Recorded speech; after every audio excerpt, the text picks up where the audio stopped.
귀한 말씀은 진리에 대한 이야기입니다. 거룩함에 대한 이야기, 진리에 대한 이야기. 세상에서 얘기하는 진리와 거룩함과 과연 예수님이 곧 성경에서 얘기하는 진리, 거룩함은 무엇인가에 대해서 오늘 생각하게 되는데요. 주님이 오늘 본문 17장에서 요한복음 17장에서 진리에 대한 것을 정리합니다. 그리고 거룩함은 무엇인가에 대한 이 말씀도 주님이 정리하는 말씀이 본문의 메시지이기도 합니다. 그렇다면 우리가 이 말씀을 들여다보면서 하나님 앞에서 우리가 거룩하게 살고 있는가 돌아봐야 될 것 같습니다. 세상의 거룩함이라면 성스럽다 해서 거룩할 성자를 쓰는데요. 성경에서 얘기하는 거룩할 성자는 그런 성자의 의미와는 완전히 다릅니다. 남들이 보기에 좀 깨끗해 보이고 정결해 보이고 바른 윤리, 도덕 이런 부분에 있어서 괜찮으면 거룩하다라고 생각하는데 예수님은 전혀 그런 것이 거룩함이 아니야 이렇게 얘기하는 것이 오늘 본 말씀입니다. 많은 종교를 가지고 있는 민족들이 거룩함을 잘못 복원합니다. 거룩함에 대한 이해를 우상을 섬기듯이 하나님을 섬기는 경우가 종종 있는데요. 정성을 다한다든지 옛날 우상에 섬겼던 치성이라고 하죠. 정성을 온전히 이루면 신이 내 소원을 응답해 줄 거야 하면서 이와 같은 것을 정성을 다하는 모습을 마치 거룩함과 성결한 태도를 취하는 것으로 착각하곤 하는데요. 하나님 우리가 정성을 다한다고 복 주는 분이 아닙니다. 말씀대로 살아야 복을 주는 분이라는 사실을 잊으면 안 됩니다. 정성이라는 것, 이런 것은 예수님 시대에도 똑같았습니다. 헬라 시대에 있던 그리스도의 수없이 많은 신들은 정성으로 먹을 것을 갖다 바치고 물질을 바치고 정성을 다하면 그 신들이 노하지 않고 당시에도 예수님 당시에도 우상을 믿는 사람들이 똑같이 그렇게 했습니다. 그러면 신들이 기뻐해서 복을 준다, 도와준다. 우리가 믿는 박수무당에 얘기하고 절간에서 얘기하는 그 정성을 다하는 거와 우상 섬기는 방식은 별반 다르지 않습니다. 우리나라도 역시 수천 년 동안 우상 섬겼던 나라이기 때문에 우리도 알게 모르게 이게 몸에 배 있습니다. 물론 교회 오면 예의는 갖춰야죠. 십자가 앞에서 예를 갖추고 교회 안에서 믿음의 성도들 또한 목사와 장로와 권사들 믿음의 선배들 앞에서 예는 갖춰야 됩니다. 그러나 예를 갖추는 것 자체가 거룩함이라고 착각하면 안 됩니다. 그것은 거룩함이 아니라 인간관계일 뿐 거룩함은 다른 것에 있다는 것을 기억해야만 합니다.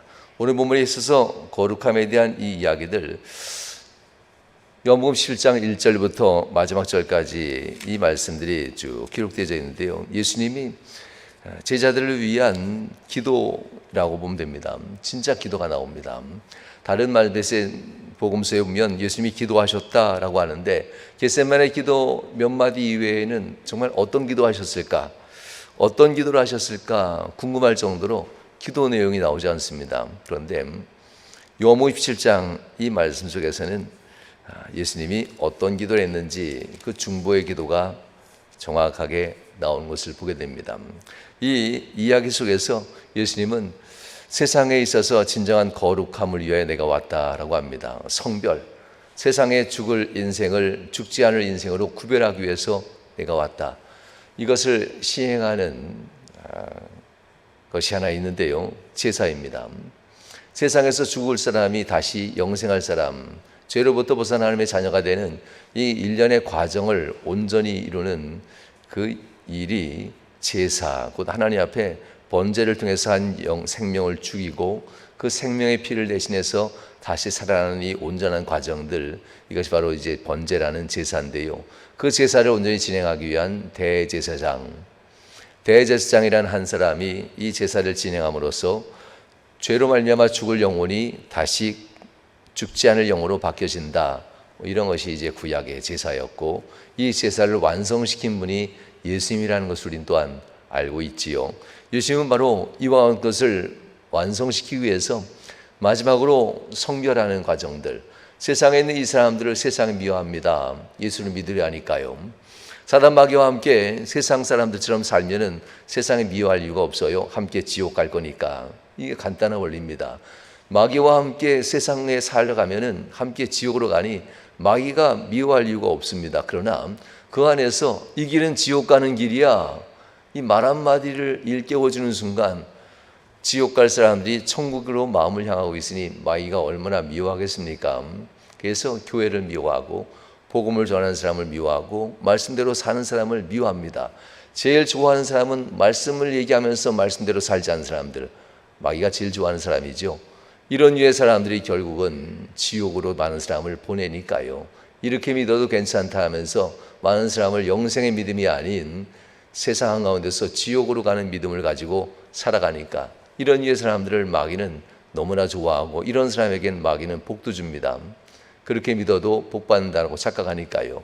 왜 제가 복에 대한 얘기를 했냐면은 예수님께서도 분명 마귀에 대해서 사단 마귀의 권세와 사단 마귀의 이 소유에 대한 것을 예수님도 아십니다. 이 땅의 모든 것 다 내 것인 건 난 안다라고 합니다. 마귀의 소유물, 마귀 것, 권세, 명예, 부귀영화 하나님도 베푸시지만 마귀도 이 땅의 것을 가지고 사람에게 한없이 장난질합니다. 그래서 그 믿음에 있어서 하나님 앞에 거룩함과 정결함이 무엇인지 모른 채 살아가는 그리스도인들에게 적당한 믿음을 가진 이들에게도 복을 줍니다. 그리고 그렇게 믿다가 예수 그리스도의 십자가의 은혜를 경험하지 못한 채 지옥으로 떨어지게 하려는 것, 이것이 바로 마귀의 유혹이라는 것을 기억해야만 합니다. 그러므로 예수님은 분명 오늘 본문 요한복음 17장 말씀을 집에 가서 다시 처음부터까지 읽어보시기 바랍니다. 본문 읽은 말씀은 짧게 읽었고요, 실제로는 전체 말씀입니다. 이 말씀에서 예수님은 철저하게 세상으로부터 내가 이들을 구별합니다. 내가 이를 위해서 이 땅에 왔습니다. 내가 이들에게 있어서 하나님 아버지 주신 사명, 사역을 감당하기 위해서 이 땅에 왔고 곧 어린 양이 되어서 이들을 위해서 내 생명의 피를 다 쏟고 이들을 세상으로부터 구원해 내는 이 사역, 아버지가 기뻐하는 이 일을 나도 기뻐하고 이 일을 내가 하러 왔습니다. 그리고 이 사람들을 내게 그와 같은 핏값을 주고 아버지의 것인 이 사람들을 다시 아버지의 것으로 내가 만들어 드리오니 이들을 지켜주옵소서 하면서 대제사장이 제사를 드리면서 죄로부터 구별되어지는 이 과정들, 일련의 과정들을 그대로 오늘 본문 19절까지 예수님께서 기도하는 장면이 본문 말씀이기도 합니다. 모세가 신명기 32장과 33장에도 이와 같은 메시지의 고백으로 기도하는 장면도 역시 나옵니다. 이 백성들을 구원해 달라고, 버리지 말라고, 제발 이들을 구별해 달라고 모세가 하나님 앞에 기도했던 대제사장적 기도와 똑같은 내용의 기도가 본문 말씀이기도 합니다. 예수님은 이 말씀을 하시면서 오늘 본문에 확대되는 게 있습니다.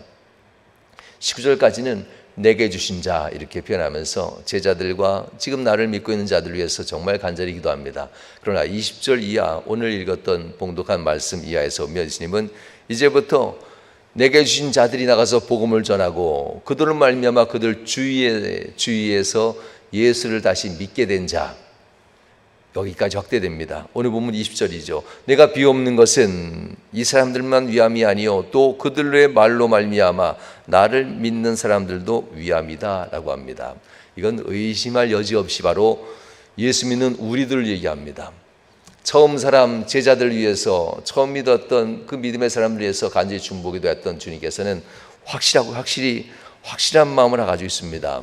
이후에 반드시 복음은 증거될 것이고 이 복음이 증거된 곳에서 이들로 말미암아 예수 믿는 또 다른 사람들이 나오게 될 건데 이들도 나는 잃어버리지 않을 겁니다 하면서 주님이 그들까지도 지금 2000년이 지난 지금 우리를 위해서까지도 오늘 본문은 중보하는 그 기도가 본문의 말씀이기도 합니다. 사랑하는 여러분, 2000년 전에 여러분 자신과 여러분의 거룩함을 위해서도 주님께서는 밤새 눈물로써 기도했다는 것을 잊으면 안 됩니다.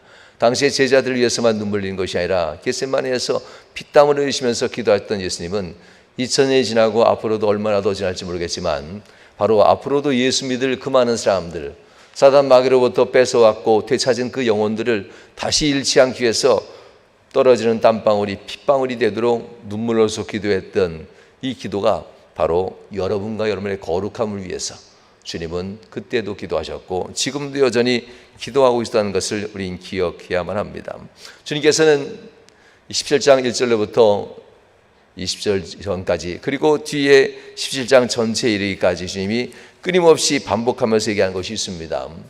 하나님과 내가 하나 된 것처럼, 곧 하나님의 영광이 내 영광이 되는 것처럼, 곧 하나님 앞에서 우리가 서로 마음이 하나 돼서 사명 사역을 감당하기 위해서 나를 이 땅에 보내셨고, 나를 또한 이 땅에서 이것을 감당할 수 있게 하신 그 은혜, 이 모든 것은 바로 하나님과 내가 하나가 되었음이니이다 라고 하면서 하나님과 예수님이 하나가 되었음을 계속 얘기합니다. 그러면서 20절 이하에 이렇게 되게 합니다. 그러면서 주님께서는 또 한 가지 오늘 본문에 흐르는 이야기가 있습니다. 하나님께서 내게 주신 자들, 그 십자가 은혜로 말미암아 죄 용서함 받은 이 사람들도 똑같이 나와 하나가 되었습니다라는 단어를 쓰게 됩니다. 하나님과 하나가 될 때 이유는 한 가지입니다. 사역이었습니다. 이 땅에 예수님이 보내신 것은 잘 놀다가가 아니었어요. 이 땅에 가서 너의 목숨을 내놓고 이 많은 사람들을 구원하고 그리고 그들에게 생명을 내줘야 된다는 이 사역 때문에 하나님이 그와 함께한 겁니다. 제자들에게도 예수님께서 우리가 하나다라고 하는 이 일들 속에서도 명심할 것은 내가 행한 이 일들을 너희도 행함으로써 나와 하나가 된다는 겁니다. 우리가 여기 앉아 있으니까 주님과 하나가 됐다라고 착각하지 마시고요. 주님이 하나님과 하나가 됐던 그 이유 하나, 사역이었습니다. 구원해내는 사역, 구원해내는 사역. 첫 번째는 나를 구원해내는 것이고 두 번째는 내 가까운 이들을 구원해내는 이 사역들. 이로 말미암아 주님과 우리 사이는 긴밀한 관계가 되고 하나가 된다는 이야기가 본문에서 주님께서 그토록 눈물 흘려서 기도하는 이유입니다. 왜 이렇게 주님과 하나가 되길 주님은 그렇게 간절히 바랬을까? 이것은 누누이 얘기하지만 에덴 동산에서도 마귀가 유혹합니다. 하나님과 정말 긴밀한 관계였던 에덴 동산에조차도 그 틈이 벌어지는 데는 순식간에 한번 해볼까? 괜찮지 않을까? 이래도 괜찮다는데 하나님은 그렇게 얘기한 적 없는데 마귀의 유혹의 말들을 자꾸 듣다 보니까 머릿속에 되새겨져서 괜찮아, 그래도 괜찮지. 남들도 그렇게 하는데 저분이 그렇게 해도 괜찮다는데 그렇게 살아도 괜찮다는데 하나님은 한 번도 아담과 하와에게 이런 얘기한 적 없습니다. 그러나 이 이야기들의 파편들은 마귀가 매일같이 아담에게 했던 유혹이었습니다. 마귀가 매일같이 했던 하와에게 대한 유혹이었습니다. 왜 하나님의 말씀을 들으면서 마귀의 말을 자꾸 마음에 받아들이는지. 사단 마귀는 넷플릭스를 택했다, 뭐 이렇게도 표현하더라고요. 요새 유튜브를 택하고 넷플릭스를 택했다고 해요. 말씀보다도 더 많은 시간을 유튜브와 넷플릭스를 통해서, 그 안에 물론 좋은 정보도 있습니다. 그러나 여러분들 알다시피 10개 중에 9개는 쓸데없는 정보들입니다. 아니죠. 100개 중에 99개는 쓸데없는 정보일 수도 있어요. 그냥 시간 보내듯이 짤 하나 보고 짤 쇼빵 하나씩 보면서 의미 없이 시간을 보내는데요. 그 99개가 여러분에겐 파편처럼 남을 겁니다. 그리고 마귀가 그토록 아무 의미 없이 던지는 말처럼 보였지만 아담도 그것에 결국 흔들렸고 하와도 흔들립니다. 하나님의 말씀이 분명히 있음에도 불구하고 이들은 흔들립니다. 그래서 예수님께서는 끊임없이 얘기합니다. 내가 너희를 위해서 기도한다. 우리가 긴밀한 관계, 이 긴밀한 관계를 위해서 내가 너희를 위해서 기도한다. 한 사람의 거룩한 자가 있으면 이 나라를, 이 땅을 구원할 수 있다 하면서 에레미야가 했던 이 말씀처럼 고린도전서 1장 21절에서도 이렇게 얘기합니다. 하나님의 지혜에 있어서는 이 세상이 자기 지혜로 하나님을 알지 못하므로, 하나님에 대한 진리, 하나님의 뜻은 자기의 생각으로 하나님을 알 수 없으므로 라고 합니다. 알지 못하므로 하나님께서 전도에 미련한 것으로 믿는 자들을 구원하시기를 기뻐하셨도다. 미련한 자는 세상에 이렇게 많지는 않습니다. 왜냐하면 미련한 자의 소리 듣고 싶지 않으니까요. 미련한 자의 친구는 잘 안 됩니다. 전도라는 것이 그런 것 같아요.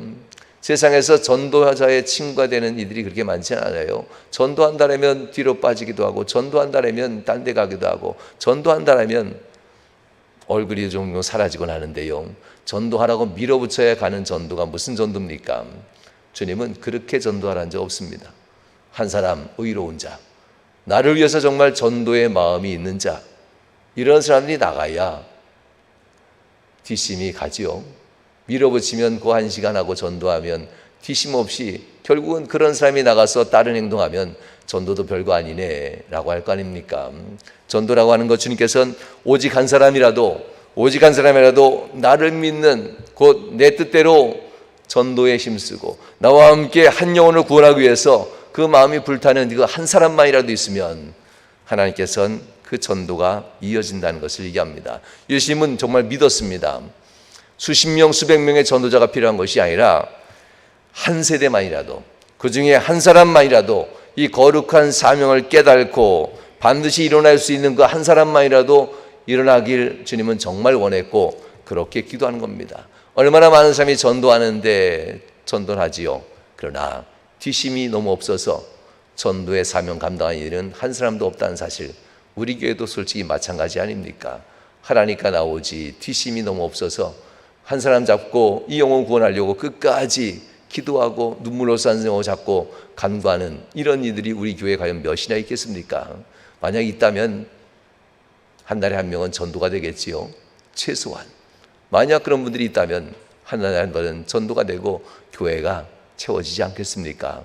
사랑하는 여러분, 주님은 그래도 한 세대에 한 명이라도 이런 사람이 일어날 것을 주님은 정말 믿었고 간절히 기도했고, 이 기도는 지금도 유효한 주님의 거룩한 명령이라는 것을 기억해야만 합니다. 또한 오늘날 우리를 통해서 주님께서는 이것을 이뤄낼 겁니다. 누군가 한 사람은 결국 전도의 놀라운 이 사명들 감당할 겁니다.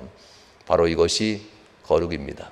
주님을 만났고 주님의 거룩함을 경험했고 날 위해서 죽으신 예수 그리스도를 알고 십자가의 은혜를 경험한 이 진정한 거룩함을 아는 이들이 주님의 마음을 깨달고 나아가 복음을 전하는 이 사역이 주님의 진정한 거룩함이라는 것을 알게 된다는 이런 이야기가 본문 말씀이고요. 지금도 우리에게 주님은 이야기합니다.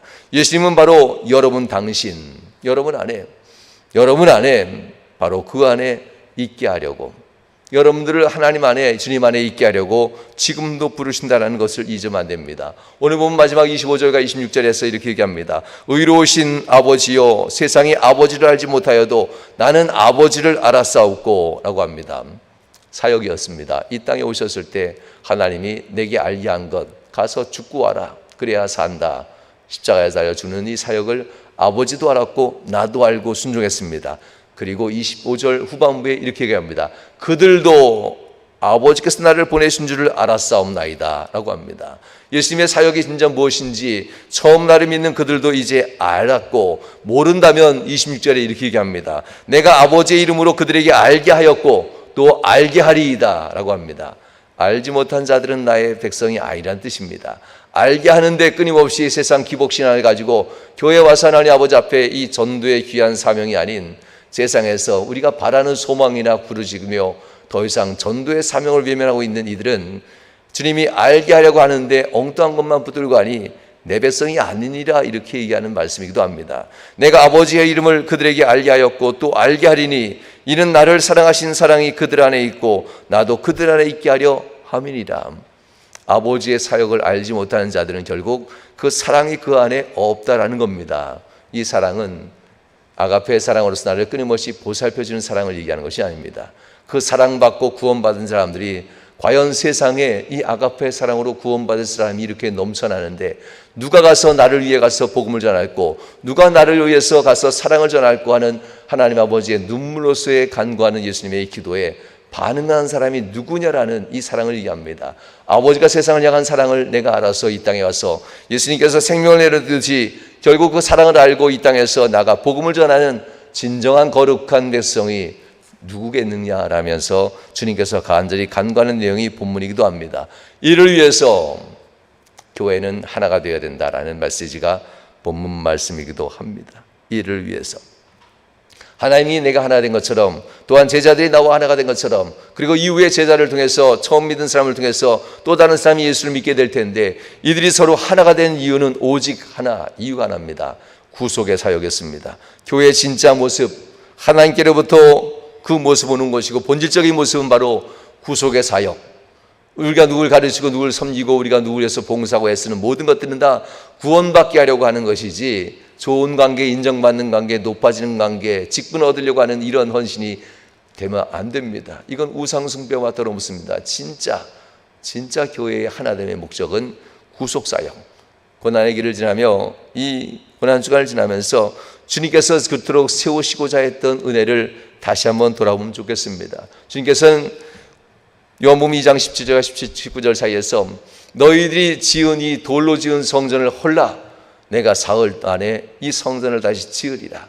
돌로 지은 성전은 누가 지었고 누가 했고 누가 했고 누가 했고 누가 했어 하면서 사람의 이름이 자꾸 올라가지만 다 헐어버려라. 거기엔 구원이 없느니라. 오직 아버지와 내가 이루는 사역에 헌신한 자들만이 그 이름으로 다시 교회를 세우리라 하셨던 주님의 말씀이기도 합니다. 또한 요한복음 10장 16절에서는 주님께서는 얘기합니다. 세상이 모든 양들을 다 흩어버리지만 그러나 내가 다시 양들을 모을 거라고 합니다. 세상 사람들이 얘기하는 부귀영화와 입신양명, 이름 높이는 것에 양들이 흩어지지만 그러나 나는 다시 목자가 되어서 그들을 부를 것인데 또 이 우리에 들지 아니한 다른 양들이 내게 있어 흩어진 양들을 얘기합니다. 내가 인도하여야 할 터이니 그들도 내 음성을 듣고 한 무리가 되어 한 목자에게 있으리라 라고 얘기합니다. 사랑하는 여러분, 세상 사람들이 아닌 예수 그리스도의 음성에 순종해야만 합니다. 남들 보기 좋은 장로 권사가 아니라 주님이 정말 기뻐하는 장로 권사 집사가 되어야만 합니다. 남들 앞에 체면치레가 아닌 정말 주님이 기뻐하는 우리의 신앙생활이 우리가 함께 되어야만 합니다. 저 역시 마찬가지입니다. 메시지를 준비하면서도 말씀 준비하면서도 남들 신경 쓰고 그들의 마음이나 신경 쓰는 그런 목회자가 아니라 주님의 말씀을 정말 정확히 전하고 이 고난 주간에 은혜를 함께 나눌 수 있는 그런 메시지가 될 정도로 소원하면서 말씀을 또한 준비합니다. 연합한 교회, 하나된 교회, 진정한 거룩함은 조용하고 침착한 분위기의 예배당 분위기가 아니라 이곳에서 구원받은 사람들의 환호성이, 이곳에서 예수 믿고 구원받은 사람들의 기쁨이 넘쳐나는 그 교회의 연합된 모습이 진짜 아름다운 교회의 모습인 것을 잊으면 안 됩니다. 교회 공동체의 거룩함, 우리 교회는 그 공동체 거룩함을 잊으면 안 됩니다. 그리고 만들어가야만 합니다.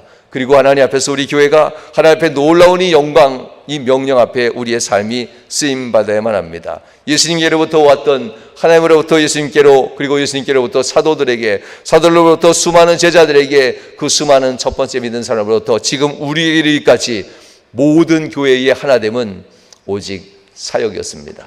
구속의 사역들, 나가서 복음을 증거하는 이 구속의 사역들, 이 구속의 사역이 그저 하라고서 하는 것이 아니라 뒤심 굳건한 전도의 열매까지 맺는 이 신앙의 고백들이 우리 안에 있어야만 합니다. 그럴 때 예수님이 너희 안에 있다, 이 말이 역사가 일어나게 되는 겁니다. 말씀하십니다.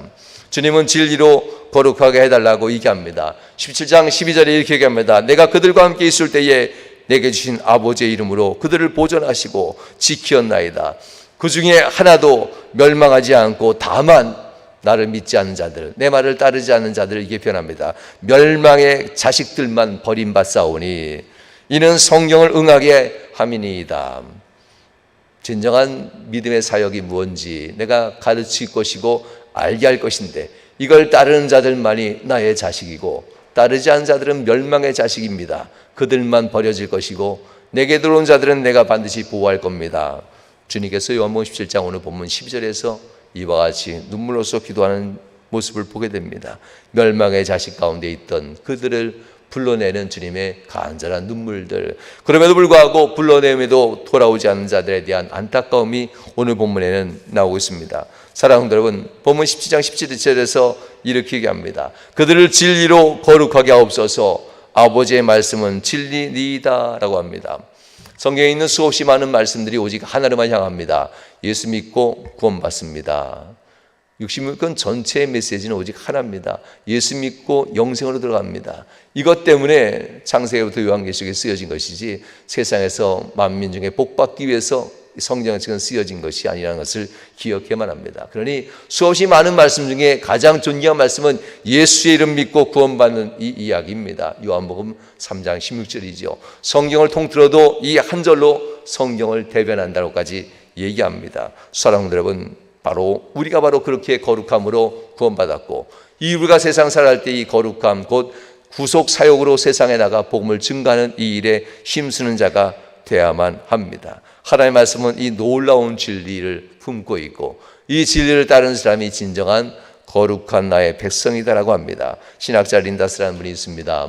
그런데 신학자인데 이분은 이 부분을 이렇게 마지막으로 정리합니다. 교회가 하나가 되는 것은, 하나 된다는 생명의 증거는 교회가 예수 그리스도를 통해 드러난 하나님의 계시, 곧 성경을 통해 드러났던 예수 그리스도의 이 계명, 이 계시를 가지고 있다는 것뿐만 아니라 그 계시의 목적, 곧 사랑으로 복음이 증거되어진 것을 성취해내는 표적이 있는 것, 곧 구원받은 백성이 교회에 매주마다 들어오는 이 증거가 있는 교회가 곧 의미 있는 교회다라고 이야기합니다. 죽어가는 교회 되지 않고 우리 교회는 늘 살아가는 교회예요. 전도에 앞심만 있는 것이 아니라 정말 뒷심도 있어서 전도하는 성도가 아니라 전도에 열매 맺는 성도들이 우리 교회가 있어서 십자가를 향해 걸어가는 예수 그리스도를 바라보면서 말씀이 육신이 되어 이 땅에 오셨고 육신 되신 예수님이 날 위해 죽으시고 십자가에 달려 물과 피를 다 쏟으시면서 구속의 사역을 완성시키며 너희에게도 이와 같이 하기를 원한다 하셨던 주님의 말씀을 다시 한번 기억하면서 고난주간 세 번째 날 십자가의 길로 가신 주님을 다시 한번 묵상하시고 주님 앞에서 우리의 공동체가 우리 자신이 진정한 주님의 말씀을 따라 순종하는 복된 성도들이 다 되시길 주님으로 축원합니다. 기도하시겠습니다. 하나님, 성경 말씀의 은혜와 사랑이 실현된 증거 곧 구원받음과 전도의 열매를 목적으로 거룩한 삶을 살아가는 우리를 되도록 인도하여 주옵소서. 죽음 앞에서조차도 흔들림 없이 그 강한 능력을 가지고 살아갔던 믿음의 선배들처럼 우리도 하나님 이 세상 살아갈 때 수없이 많은 어려움과 힘든 순간 속에서도 오직 구원받음과 전도의 열매의 맺음에 목적을 두고 살아가는 진정한 거룩한 삶으로 서게도록 인도하신 바랍니다. 역사하심 간절히 바라며 예수님 거룩한 이름으로 축복하며 기도하옵나이다. 아멘. 이제는 아버지 하나님의 극신하신 사랑하심과 성자 예수 그리스도의 그 크신 은혜와 성령 하나님께서 내주셨던 충만 역사하시는 은총이 살아가는 모든 성도들 삶 속에 이로부터 영원히 함께 하시길 축원하옵나이다. 아멘. 아멘. 하나님 감사합니다. 은혜 더하여 주옵소서. 역사해 주시옵소서.